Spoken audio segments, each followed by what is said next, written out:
మీరు కొత్తగా business start చేయాలనుకుంటున్నారా? మార్చ్ 16-17 హైటెక్స్ లో ఫ్రాన్సెస్ ఇండియా బిగ్గెస్ట్ ఫ్రో ఎక్స్పో. నమస్తే, వెల్కమ్ టు సుమన్ టీవీ. నేను విష్ణు. ప్రస్తుతంతో పాటు బిజినెస్ అనలిస్ట్ రేవంత్ చలమలా ఉన్నారు. వారితో మాట్లాడదాం. నమస్తే రేవంత్. నమస్తే అండి.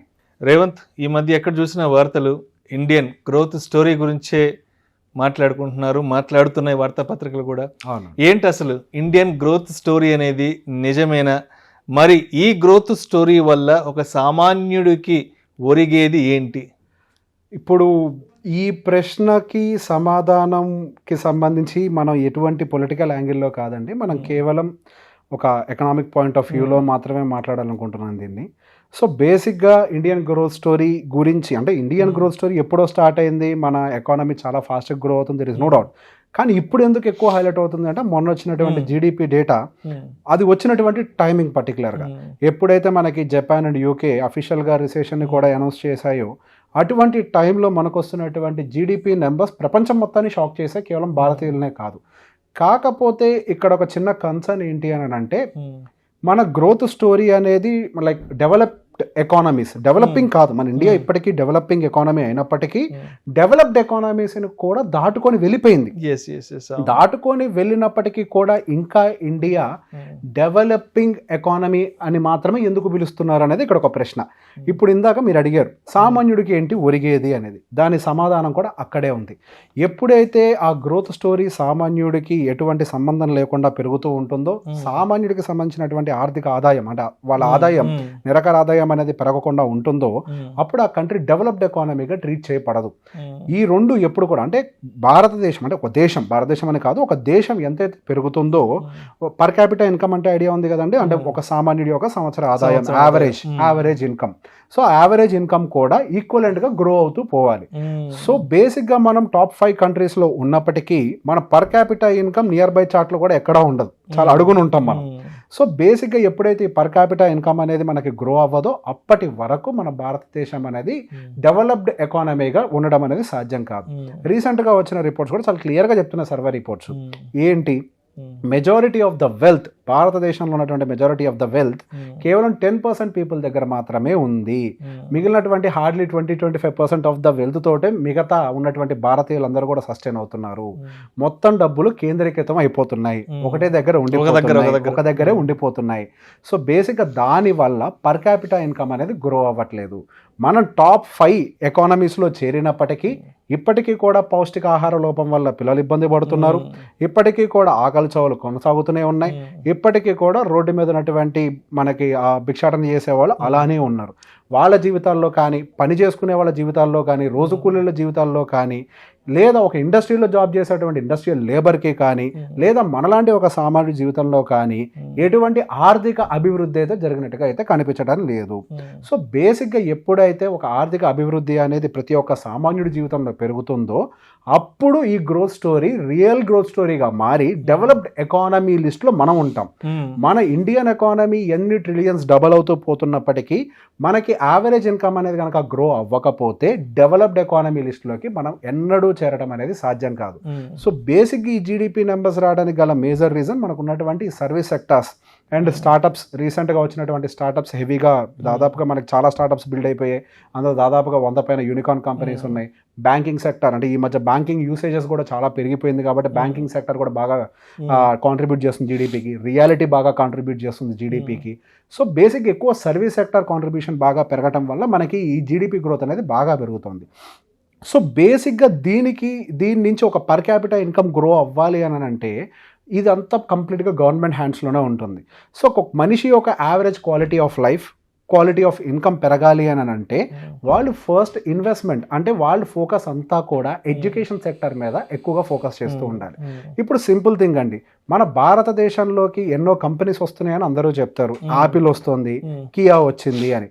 ఇక్కడికి వచ్చింది యాపిల్కి సంబంధించిన అసెంబ్లింగ్, అంటే సోకాల్ మ్యానుఫ్యాక్చరింగ్ యూనిటా లేకపోతే డిజైన్ యూనిటా? అంటే అక్కడ బ్రెయిన్ వర్క్ అంతా ఎక్కడ జరుగుతోంది?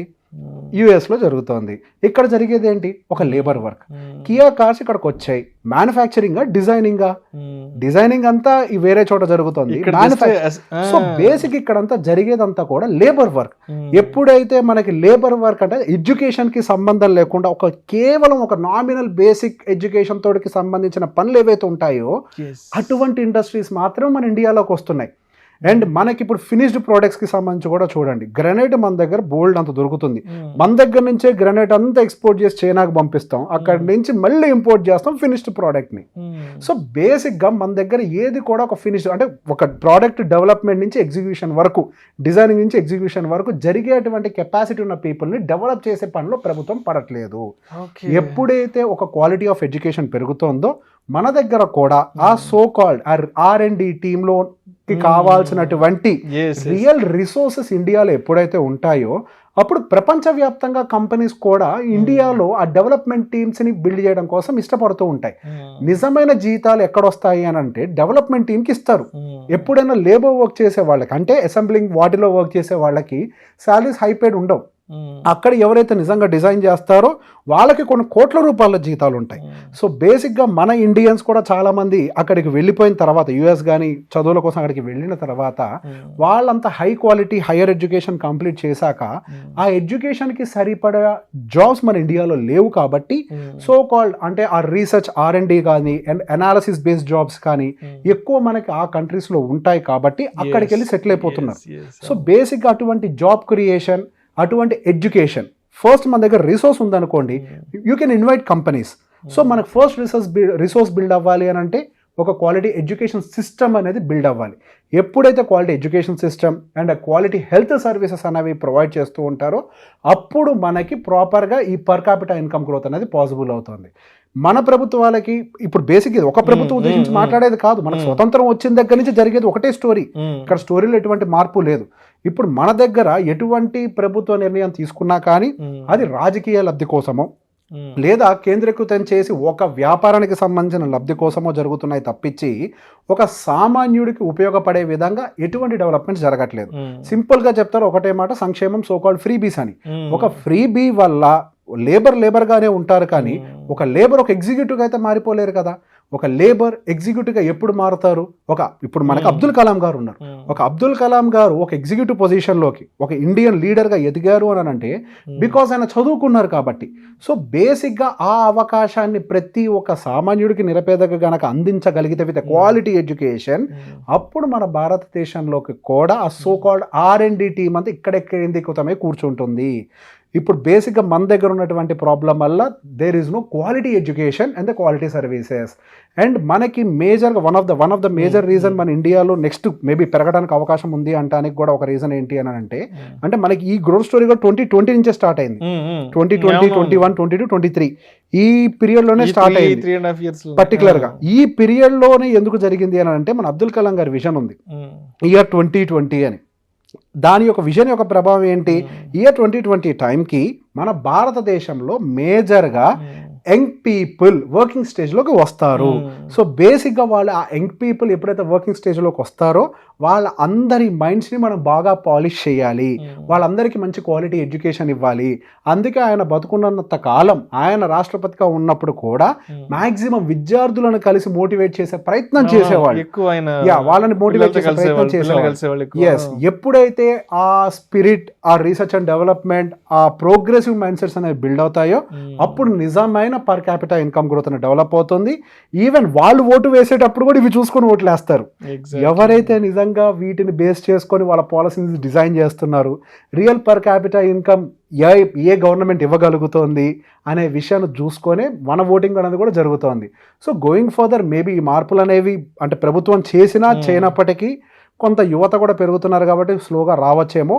కానీ మన నిజమైన డెవలప్డ్ ఎకానమీగా మారాలి అని అంటే మాత్రం ప్రభుత్వం యొక్క బాధ్యత ఈ basic facilities like education and health with high quality provide చేయటం.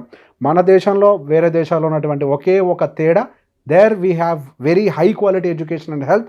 ఇక్కడ మనకి అది లీస్ట్ ప్రియారిటీలో ఉండిపోయింది. అదొక్కటి మాత్రమే తేడా. దాన్ని ఒక్కటి చేయగలిగితే ఈ ఫ్రీబీస్ వద్దండి. సో ఒక్కరోజు కడుపు నింపొద్దు, జీవిత కాలాన్ని కడుపు నింపండి. సో మొత్తంగా ఉద్యోగాల విషయానికి వస్తే క్రియేటివ్ జాబ్స్ అంతా అబ్రాడ్ లో ఉంటున్నాయి, ఎస్ శారీరక శ్రమతో కూడిన ఉద్యోగాలని ఇండియాలో ఉంటున్నాయి. సో మొత్తానికి జరుగుతున్నది ఇది. జరుగుతుంది ఇదే. ఇప్పుడు నేను చెప్పడం కదా, ఎవరైనా ఆలోచించండి. ఇప్పుడు సాఫ్ట్వేర్ ఇన్ఫోసిస్ లో కూర్చొని ఇక్కడ క్యాంపస్ లో కూర్చొని పనిచేసే వాళ్ళు ఏమన్నా క్రియేటివ్ జాబ్స్ చేస్తున్నారు అనుకుంటున్నారా?